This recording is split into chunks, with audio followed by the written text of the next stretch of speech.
Bom dia a todos.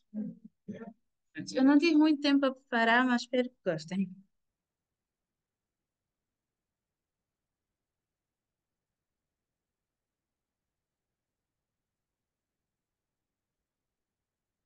Eu vou falar sobre Deus e a criação, porque quando eu estava a procurar o tema, foi o primeiro que apareceu. Então, eu achei mais interessante, não é? Então, qual foi a motivação de Deus para a criação? Não, a motivação de Deus para a criação é o amor. A criação de Deus, do céu e da terra, não teve como objetivo o estabelecimento da vida, mas sim a realização do ideal de amor. Qual é mais importante, o amor ou a vida? A resposta é o amor. Uma vez que a terra veio da vida de Deus, não dizemos que a vida é mais importante. Dizemos que o amor tem a máxima importância. Embora Deus começasse a criação do céu e da terra com vida, a fonte da motivação é o amor. Porque criou Deus o céu e a terra. Embora ele seja um ser absoluto, não pode sentir alegria sozinho. E mesmo que a sentisse, não podia sentir a estimulação da alegria. Ou seja, para que Deus nos criasse, teve que haver amor. Porque Deus não pode sentir amor sozinho. Ele, ele não vai, tipo, ele criou a terra, os animais, essas coisas todas. Mas eu acredito que ele queria transmitir o sentimento invisível para se tornar visível, criando os seres humanos, Adão e Eva. E depois-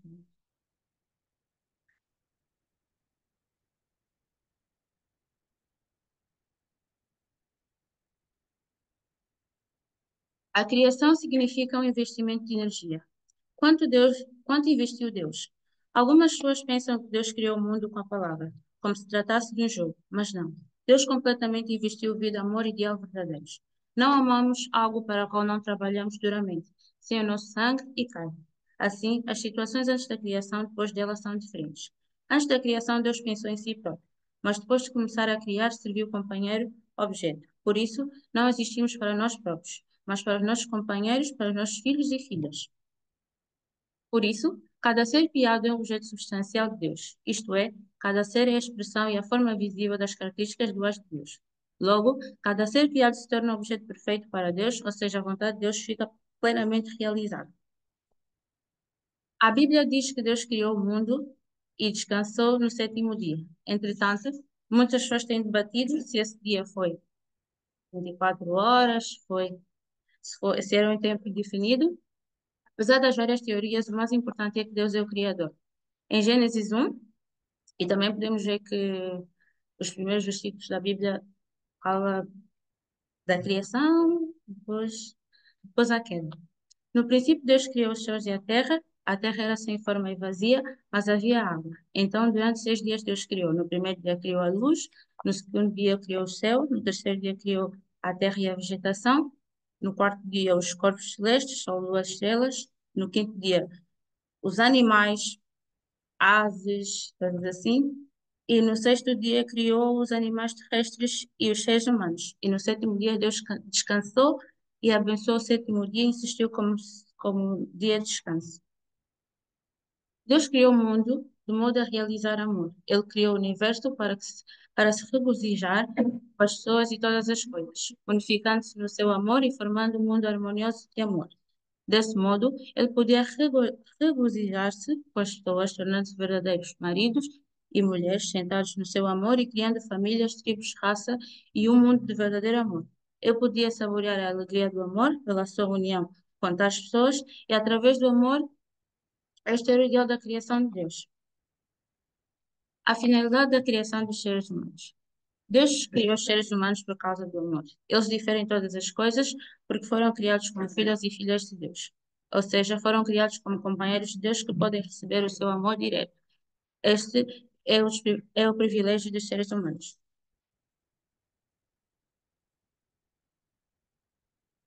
Então, os seres humanos são seres que aparecem como um valor de companheiro, perante o Deus omnisciente e omnipotente. O verdadeiro Pai diz que um ser humano é um símbolo do amor universal, aquele que apareceu como um centro que pode iluminar como um farol. Este é o ser humano. A frase "o homem é o Senhor de toda a criação" faz sentido, porque os seres humanos têm o privilégio de receber amor primeiro na posição central perante o Senhor. O amor é a origem dos seres humanos. Deus é o Pai dos seres humanos, e estes são filhos e filhas de Deus. Como Ele os criou pelo investimento total da essência dos seus ossos, carne e medula óssea, quando tais seres humanos puxam Deus, Ele não pode deixar de ser puxado. Deus criou os seres humanos de tal modo que, dentro desta relação, eles partilham sua essência e finalidade. Se existisse prosa ou poesia com as quais ele pudesse louvar os seres humanos criados deste modo, seria a maior obra de arte. Para além do alcance de quaisquer poetas ou escritores do mundo, o objeto deste louvor não é Deus, nem todas as coisas da criação, mas unicamente os seres humanos que representam todas as coisas. Obrigada.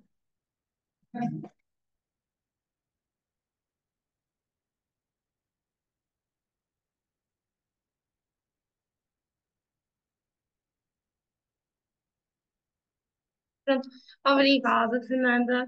Foi curto, mas acho que foi bom.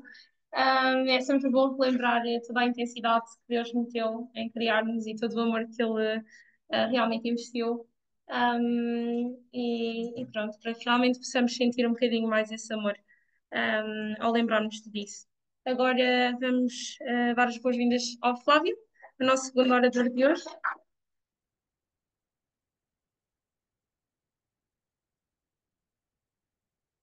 Eu agora é que lembrei-me de uma coisa, eu esqueci-me de traduzir o meu sermão. Não é melhor pôr as legendas para os cadetes, não sei fazer. Para os voluntários.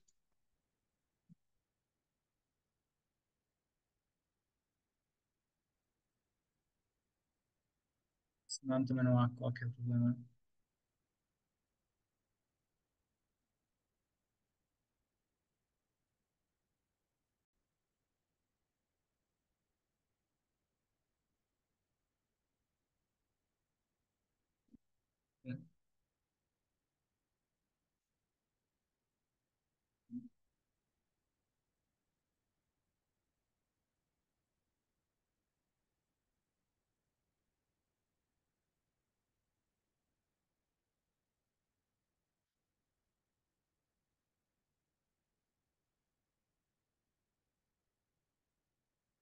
Muito bom dia a todos. É para as legendas. As legendas. Hã?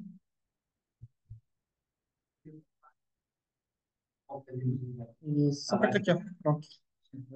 Hã?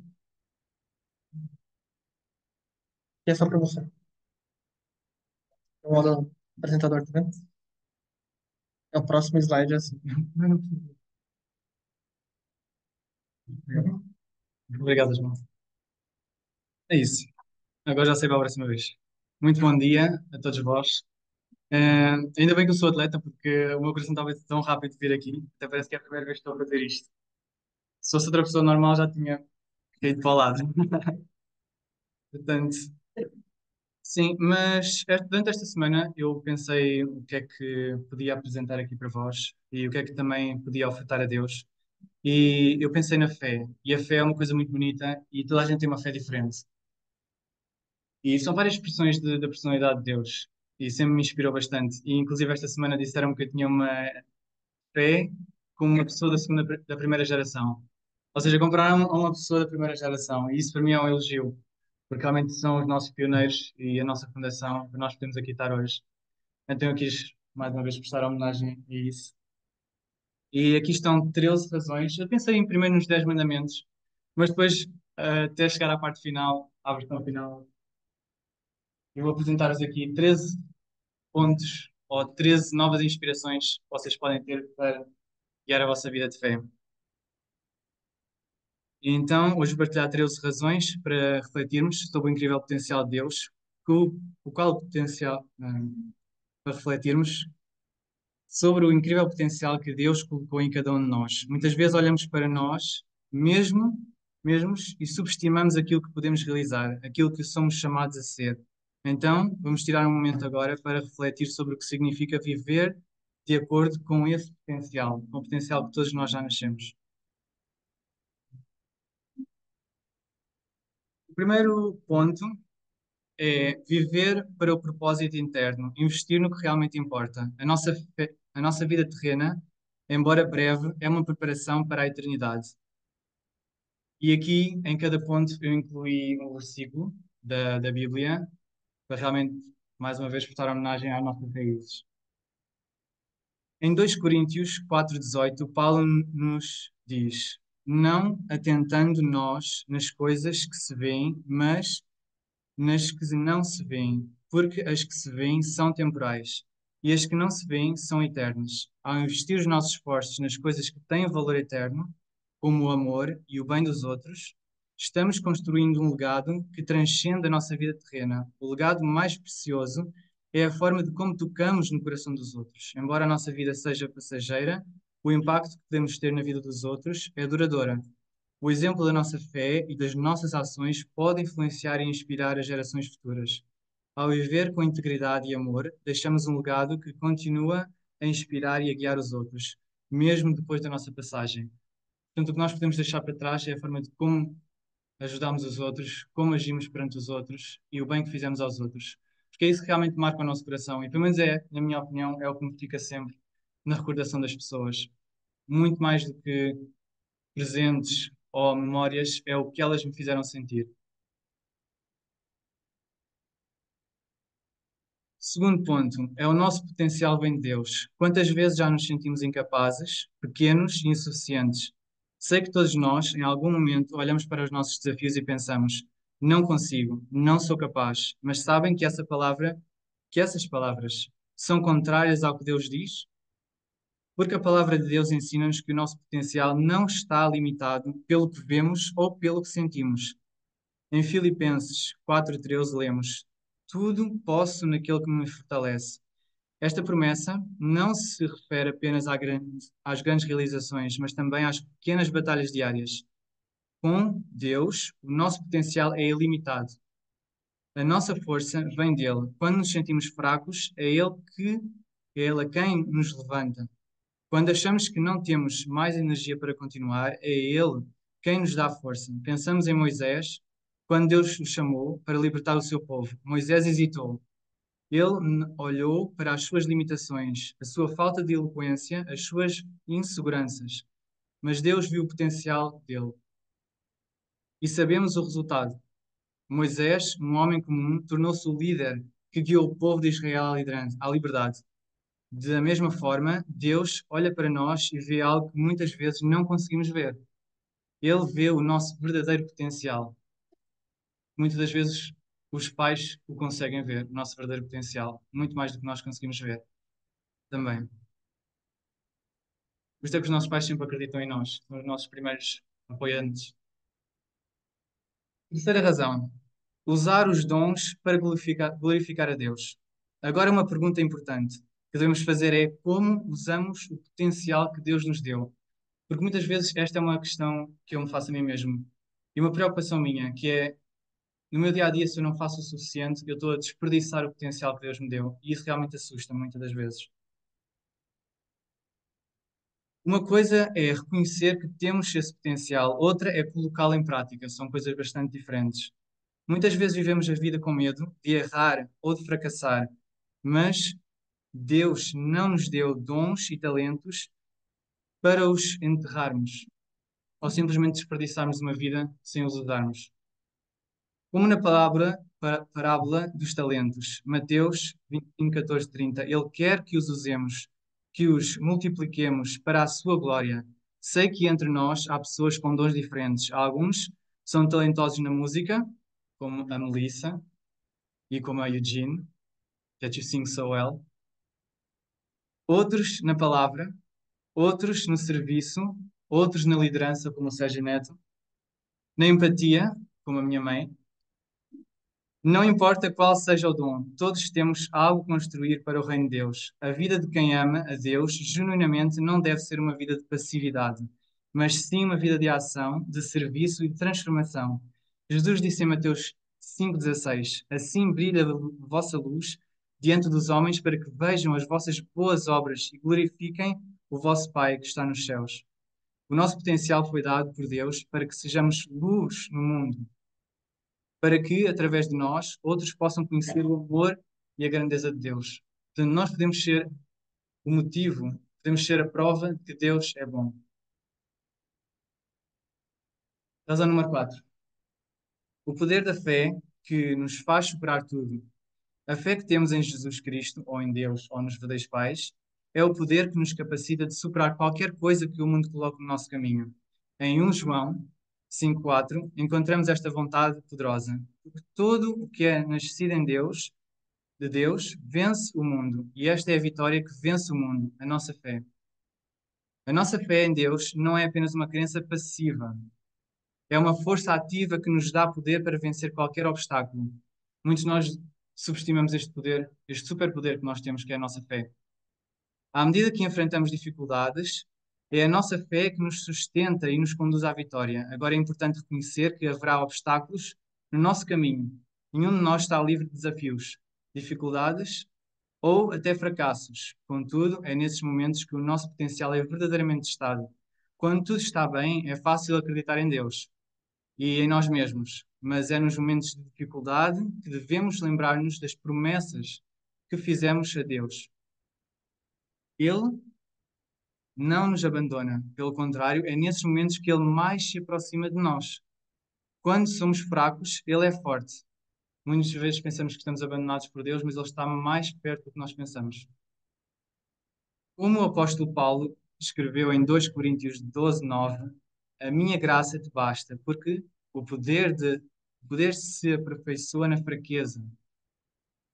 E eu realmente também tive uma prova disto esta semana, que é quanto mais sofremos, ou quanto mais passamos por tribulações, que o nosso coração consegue crescer, ou conseguimos desenvolver a nossa personalidade e o nosso ser.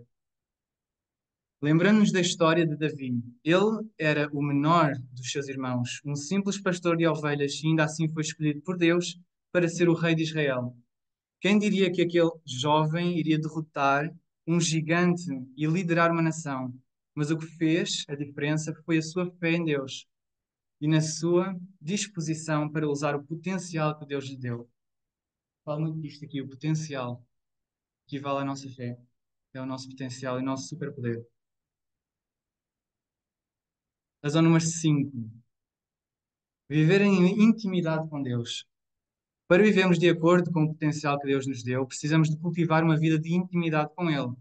Daí realmente criamos uma rotina também de fé, uma rotina de oração, uma rotina de precisamos falar com Ele diariamente, como falamos com os nossos amigos, com os nossos pais, com os nossos irmãos, com as pessoas que mais amamos. Mas esta ligação começa em nós.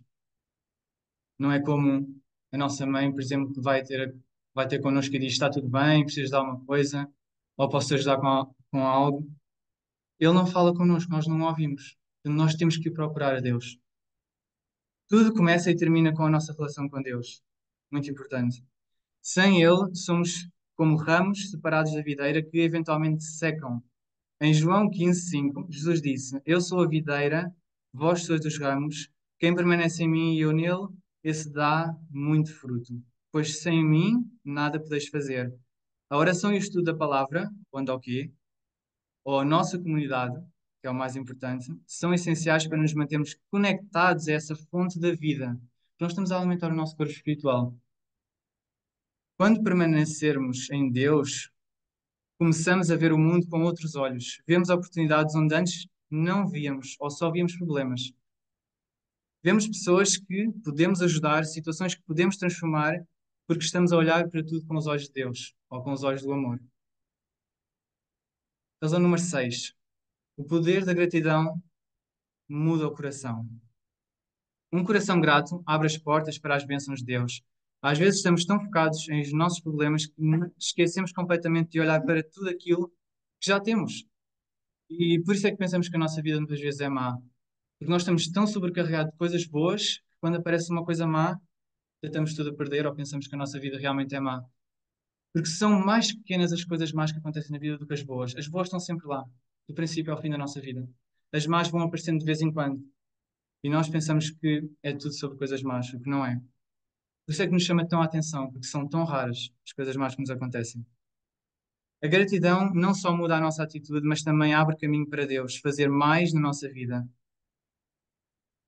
Em 1 Tessalonicenses 5,18 diz: Em tudo dei graças, porque esta é a vontade de Deus para convosco. Se queremos ver Deus e vê-lo mover nas nossas vidas, precisamos de começar a agradecer, mesmo nas pequenas coisas. Um coração grato reflete um espírito cheio de fé e esperança. Ponto número 7. Ser a luz no mundo. Somos chamados a ser a luz onde quer que estejamos. Mesmo, ou seja, somos chamados a ser os representantes dos verdadeiros pais também. Mesmo que estejamos a passar por dificuldades, Deus usa-nos para sermos uma influência positiva na vida dos outros. Em Mateus 5, 14, 16 diz: Vós sois a luz do mundo, não se pode esconder uma cidade edificada sobre um monte. As pessoas estão a observar o nosso testemunho e muitas vezes é nas pequenas atitudes de amor e bondade que fazemos a diferença. Ao sermos a luz, iluminamos o caminho para outros encontrarem Deus. Quantas vezes nós já nos inspiramos com a fé de outra pessoa e ganhamos nova motivação e até um novo par de olhos para olhar para a nossa vida ou para como estamos a guiar a nossa vida? A fé, eu já me inspirei pela fé de muitas pessoas e ajudou também a moldar a minha própria fé. Por isso é que eu no princípio disse a fé de cada um é bonita e muito preciosa. E nós temos que saber apreciar. A gente se expressa de maneiras diferentes. Ponto 8, ou razão número 8. Deus fortalece-nos nas tempestades e o impossível torna-se realidade. Quando nos deparamos com situações que parecem impossíveis, lembrem-se de que, para Deus, nada é impossível. Em Lucas 1,37 está escrito: Porque para Deus nada será impossível. Esta é uma promessa vigorosa que nos dá esperança nos momentos mais difíceis. Quando achamos que não há solução, que não há caminho, Deus é capaz de criar um novo caminho. A confiança de Deus permite-nos acreditar no impossível, sabendo que Ele pode mudar qualquer circunstância. Eu já fui tão surpreendido com coisas que Deus tinha para mim que eu nunca pensei. Eu sou uma pessoa criativa, mas eu nunca tinha pensado nas coisas que Ele já proporcionou na minha vida. Nenhum de nós está isento de passar por momentos difíceis, mas a promessa de Deus é que Ele está connosco em cada tempestade. Às vezes pensamos que não temos a força para enfrentar certos desafios, mas é exatamente nesses momentos que o Espírito de Deus nos fortalece. Em Isaías 41:10, ele diz: Não temos, porque não temas, porque eu sou contigo. Não te assombres, porque eu sou o teu Deus. Eu te fortaleço, eu te ajudo e eu te sustento com a destra da minha justiça. Quando te sentires sobrecarregado, lembra-te que não estás sozinho. Deus é a tua força e está muito mais perto do que tu imaginas. Razão número 9. O poder da fé que move montanhas. A fé que temos em Deus é a chave para mover montanhas da nossa vida. Jesus disse em Mateus 17:20: Se tiverdes fé como um grão de mostarda, direis a este monte: Passa daqui para acolá, e há de passar, e nada vos será impossível. Muitas vezes subestimamos o poder da nossa fé, mas quando o colocamos em ação, Deus começa a mover o impossível. Mesmo que a situação pareça intransponível, a fé em Deus pode transformar qualquer circunstância. Confia nele, pois ele é o Deus dos impossíveis. Deus dos impossíveis. A nossa força não vem de nós mesmos, mas de Deus. Em Efésios 6:10, Paulo diz: Não, no demais, irmãos meus, fortalecei-vos no Senhor e na força do seu poder. Esta passagem encoraja-nos a buscar em Deus a força necessária para enfrentar os desafios. A nossa capacidade humana tem limites, mas quando nos rendemos ao poder de Deus, não há limites para que o possamos suportar e conquistar. Ele é a nossa fortaleza e com Ele nada nos derrubará. Por isso é que eu sempre tenho esta em mente. É possível fazermos tudo com Deus do nosso lado. Razão número 10. A importância de de a, desculpa, a importância de perseverar na oração ou de investir na nossa oração. A oração é a chave que abre as portas do céu. Às vezes sentimos que oramos e não vemos resultados imediatos, mas a palavra de Deus encoraja-nos nunca a desistirmos de orar. Lucas 18:1 diz: Jesus contou-lhes uma parábola para mostrar que deviam orar sempre e nunca desanimar. Através da oração, não só tocamos o coração de Deus, mas também transformamos o nosso próprio coração. À medida que preservamos, Deus molda-nos e dá-nos força para continuar, mesmo nos momentos mais difíceis. Razão número 11. Deus é o nosso refúgio e fortaleza.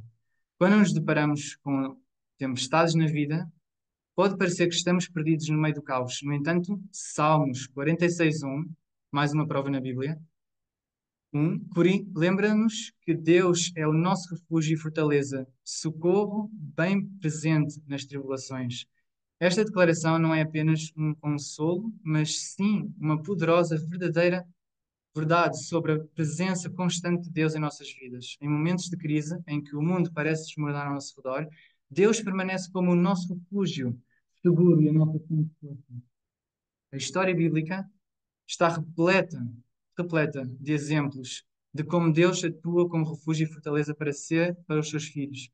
Pensamos em Davi, mais um exemplo, um grande homem, que, em meio às suas perseguições e batalhas, encontrou força em Deus.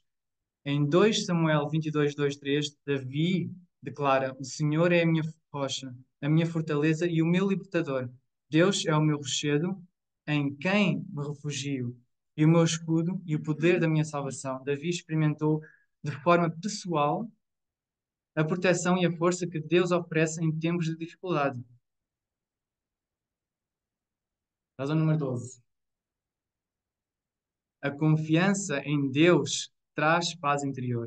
A confiança em Deus é uma âncora que nos proporciona uma paz profunda e inabalável, uma paz que transcende qualquer entendimento humano. A paz que Deus oferece é única, pois não depende das circunstâncias externas. Jesus nos assegura em João 14:27: Deixo-vos a paz, a minha paz vos dou. Não vou-la dou como o dou ao mundo. A paz, quem vem de Deus, não é uma mera ausência de conflito. Muito importante. A paz, a harmonia, não é a ausência de conflito, mas uma paz interior que permanece estável, mesmo em meio às tempestades da vida. É uma paz que nos sustenta e nos fortalece, permitindo-nos enfrentar qualquer situação com um coração tranquilo e uma mente focada. E agora a minha preferida, que é a última, e o meu número preferido, por isso é que são 13. Essa é a razão de serem 13.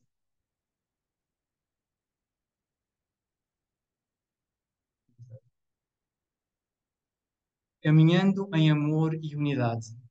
Vivemos em uma era marcada por divisões e conflitos. O amor e a compreensão são frequentemente escassos e a unidade muitas vezes parece uma meta distante. No entanto, Deus nos desafia a ser a diferença. Quando optamos por caminhar em amor, estamos manifestando a essência do próprio Deus, que é amor. Este amor é mais do que um sentimento, é uma escolha ativa de buscar o bem dos outros, de perdoar e de acolher. É uma decisão nossa. Além do amor, a unidade é crucial para refletir a presença de Deus. Nós podemos ver a presença de Deus nos outros. Em Salmos 1, 3, 3, 1, encontramos: Oh, quão bom e quão suave é que os irmãos vivem em união. Quando vivemos em unidade, somos um testemunho visível da paz e da harmonia em Deus, que Deus deseja para a humanidade. A unidade não significa uniformidade, mas sim a aceitação e o respeito pelas diferenças, enquanto trabalhamos juntos para um propósito comum. Para viver em amor e unidade é essencial cultivar a empatia e humildade. E, mais uma vez, e é um dos que eu comecei a estudar da Bíblia, que alguém me incentivou a estudar a Bíblia agora. Daí as passagens todas que eu quis incluir. É em Filipenses. É o primeiro que eu comecei a estudar. 2, 3, 4. Paulo nos instrui: nada façais por contenta ou por vanglória, mas por humildade, cada um considerando os outros superiores a si mesmo. Cada um considerando os outros superiores, ou seja, os outros, eu não me considero superior a ninguém, os outros é que são os meus superiores. Os outros estão sempre acima de mim, eu vou sempre elevar os outros.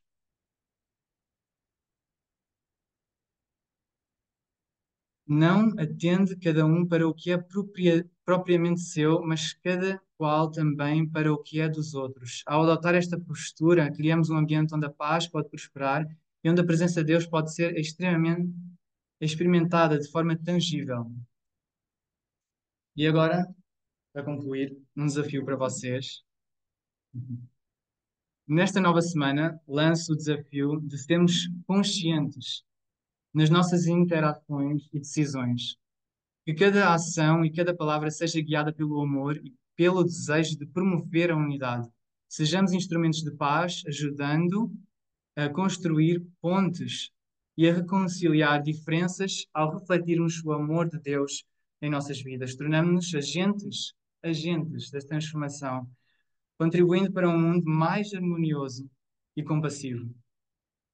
Que nossos corações e nossas ações estejam alinhadas com a vontade divina de Deus, manifestando o amor e a unidade que Deus deseja para cada um de nós. E é esta a minha partilha para vocês hoje. Espero que vocês tenham gostado.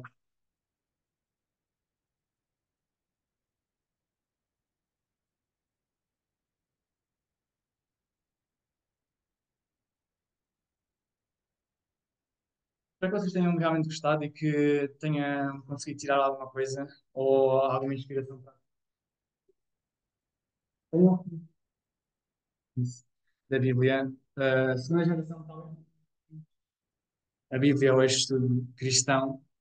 Nós nascemos diretamente como não teve que descobrir pelos próprios, ver o que realmente era certo e dar a vida a imensos sacrifícios que nós nunca vamos ter que fazer.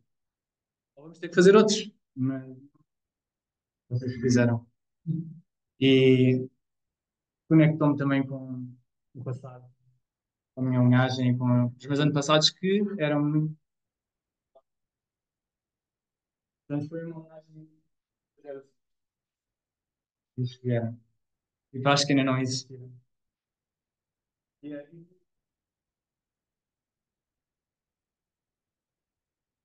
não, assim, podemos partilhar sempre um exemplo da palavra, mesmo que seja pequena, para que não possa explicar, mas contribuem os nossos estados, os nossos espiritual,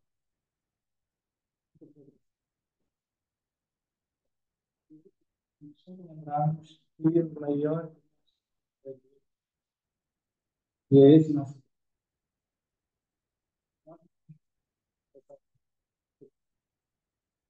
então, para isso, vinha e obrigado na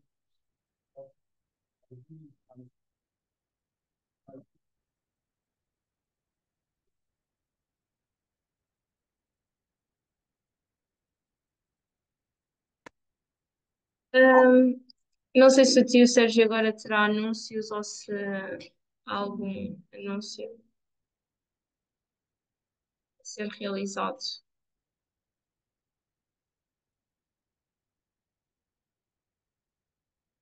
próxima então.